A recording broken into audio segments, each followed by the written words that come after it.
नमस्ते बच्चों, मैं आशा चौहान। स्वागत है आपका हिंदी क्लास 10th में। बच्चों, अपन ने अभी चैप्टर पढ़ा कन्यादान, जो ऋतुराज द्वारा लिखित है। इस कविता में कन्यादान के बारे में बताया गया है। तो आज देखते हैं इसके प्रश्नोत्तर। पहला है, आपके विचार से माँ ने ऐसा क्यों कहा कि लड़की होना पर लड़की जैसा मत दिखाई देना। अथवा ऋतुराज की कन्यादान कविता के आधार पर बताइए कि आपके विचार से माँ ने ऐसा क्यों कहा, लड़की होना पर लड़की जैसी दिखाई मत देना। उत्तर है इसका, लड़कियां शालीन होती हैं, परंतु अक्सर उनकी शालीनता और कोमलता को उनकी कमजोरी मान लिया जाता है।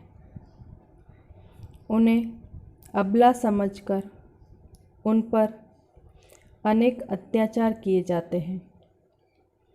इसलिए माँ विवाह के उपरांत विदा कर रही बेटी को समझाती है कि लड़की होना पर लड़की जैसी मत दिखाई देना, शालीनता के गुणों को संजोकर रखना और सबका सम्मान करना, परंतु लड़कियों जैसी कमज़ोर मत दिखना और किसी के अत्याचारों को सहन मत करना।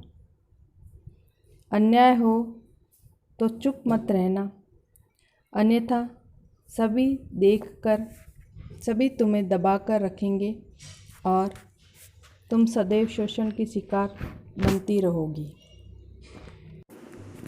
अगला प्रश्न है प्रश्न नंबर 2। आग रोटियां सेकने के लिए है, जलने के लिए नहीं। इन पंक्तियों में समाज में स्त्री की किस स्थिति की ओर संकेत किया गया है? तो इन पंक्तियों में समाज में स्त्री की उस स्थिति की ओर संकेत किया गया है जिसमें दहेज के लोभी दानव रूपी मनुष्य स्त्रियों को अग्नि की भेंट चढ़ा देते हैं या फिर अत्याचारपूर्ण व्यवहार को अपनाकर उसे आग में जलकर आत्महत्या करने के लिए विवश कर देते हैं।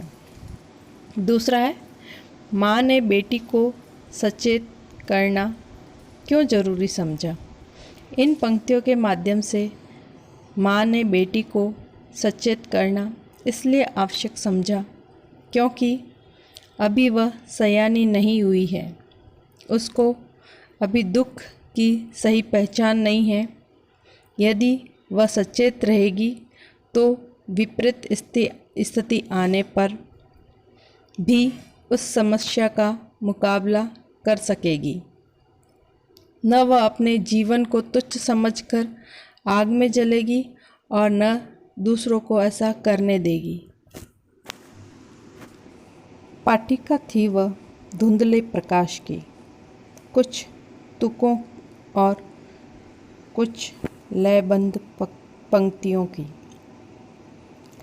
इस पंक्तियों को पढ़कर लड़की की जो छवि आपके सामने उभर कर आ रही है उसे शब्दबद्ध कीजिए।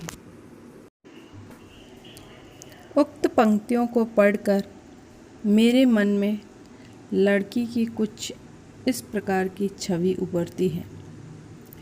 पहला, वह लड़की सरल स्वभाव की प्रतीत होती है। दूसरा, उसे केवल थोड़े से सुखों का एहसास ही हो पाता है। तीसरा, जीवन के यथार्थ और दुखों की उसे तनिक भी पहचान नहीं होती। चौथा बिंदु, उसे बस जीवन के सुलझे हुए पथों पर ही चलना आता है। पांचवा, वे मधुर कल्पनाओं के लोक में विचरण करती हैं और रूप सौंदर्य के संसार से बाहर नहीं निकल पाती। अंतिम बिंदु, वे ससुराल में बहू की चुनौतीपूर्ण जिम्मेदारियों व उसके संघर्षपूर्ण जीवन से बिल्कुल अनभिज्ञ होती है। प्रश्न संख्या 4, माँ को अपनी बेटी अंतिम पूंजी क्यों लग रही थी? या फिर कन्यादान कविता में बेटी को अंतिम पूंजी क्यों कहा गया है? उत्तर है, बेटी का लगाव माँ से सबसे अधिक होता है। वह उसके सबसे निकट और उसके सुख दुख की साथी होती है। माँ भी अपनी बेटी को पूंजी की तरह सहेज कर पालती पोसती है। विवाह के बाद ये पूंजी भी जाने वाली होती है। माँ को अपनी बेटी अंतिम पूंजी इसलिए लग रही है क्योंकि उसके जाने के बाद उसका सुख दुख कौन उसका सुख दुख पूछेगा और वह अपने मन की बात किससे कहेगी? अगला प्रश्न है प्रश्न संख्या 5, माँ ने बेटी को क्या क्या सीख दी?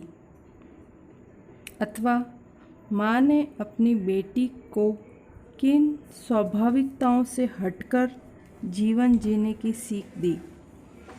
कन्यादान कविता के आधार पर बताइए। माँ ने अपनी बेटी को परंपरागत आदर्शों और स्वाभाविकताओं से हटकर जीवन जीने की सीख देते हुए कहा कि एक सामान्य लड़की की तरह चेहरे की सुंदरता पर मत रीझना। वस्त्र और आभूषण स्त्री जीवन के बंधन हैं। अतः इस सच को समझते हुए सावधान होकर इनका प्रयोग करना। एक लड़की की तरह शालीन और उपयुक्त आचरण अवश्य करना, परंतु अपने ऊपर होने वाले अन्याय और अत्याचार का विरोध करना। अत्याचारों को अपने जीवन की नियति मानकर सहन मत करना, बल्कि डटकर उनका प्रतिकार करना। माँ ने लड़की को जीवन के कटु सत्य के प्रति सचेत किया है। आपकी दृष्टि में कन्या के साथ दान की बात करना कहाँ तक उचित है? हमारी दृष्टि में कन्या के साथ दान की बात करना अनुचित है। कन्या कोई वस्तु नहीं, बल्कि उसका अपना स्वतंत्र व्यक्तित्व है। साथ ही विवाह के बाद भी स्त्री का अपने मायके से वैसा ही संबंध रहना चाहिए जैसा पहले था। वह पराई नहीं बननी चाहिए। जब लड़का लड़की एक समान है तो कन्या के साथ ही दान क्यों, वर के साथ क्यों नहीं? दोनों जीवन रूपी गाड़ी के समान पहिए हैं। अतः कन्या के साथ दान शब्द का प्रयोग सर्वथा अनुचित है। ठीक है बच्चों, आज के लिए इतना ही। मिलते हैं आगे। ओके।